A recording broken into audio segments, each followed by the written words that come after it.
শুভ সকাল বন্ধুরা, সকাল সকাল কাঁঠাল দিয়ে শুরু করলাম। আর ওয়েদারটা দেখো কেমন, বৃষ্টির পর মানে হচ্ছিল, এখন একটু বৃষ্টি কম আছে। আর এদিকে পিসি কাঁঠাল ভাঙছিল, পিসির বক্তব্যটা একটু শুনে নি, কি বলে শোনো তোমরাও।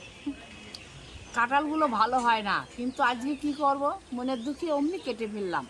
কেটে দেখি ভালোই লাগছে, তাই আমি বসে বসে খাওয়া শুরু করলাম। যদি আপনারা খান তাহলে চলে আসতে পারেন আমাদের এই গাছের কাঁঠাল। তো এইদিকে ছিল একটা কাঁঠালের দানা মানে পোড়া, আর এইদিকে 3 বই মিলে লুচি হচ্ছিল, লুচি এবং তরকারি হয়েছিল ঘুগনির। আর পিসি থাকলে বাড়িটা এইভাবে একদম মানে জমিয়ে রাখে, আর এইদিকে পিসির পেছনে আমরা সবাই লাগি, আর পিসিও প্রচুর হাসায়। আমাদের এইভাবেই দিন না কোথা দিয়ে কেটে যায় আমরা নিজেও টের পাই না। আর এদিকে বোন ঘরে ছিল, ফোন এসেছিলো তাই ফোনটা দিচ্ছিলাম। আর এদিকে কাকি যে লুচি ভেজে নিচ্ছিল, মা বেলছিল আর ছোট কাকি গোল করছিল।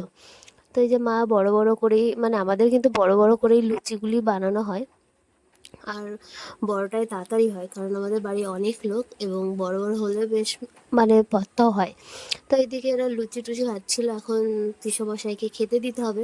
এই জন্য গরম গরম লুচিগুলো ভেজে দেওয়া হচ্ছিলো, তারপরে পিসমশাই প্লেটটা সাজানো হবে।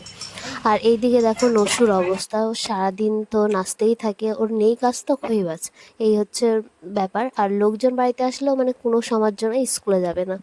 এই যে পিসমশাই খাবার রেডি, আর হিল্লির অবস্থাটা দেখো, জুতোটা আমাকে দেবেই না, যে আমি চটি চাইছি ওর চটির উপরেও বড় বসে রয়েছে। এই যে পিসমশাই খাবার রেডি, কাঁঠাল একটু সন্দেশ আর ঘুগনি আর লুচি।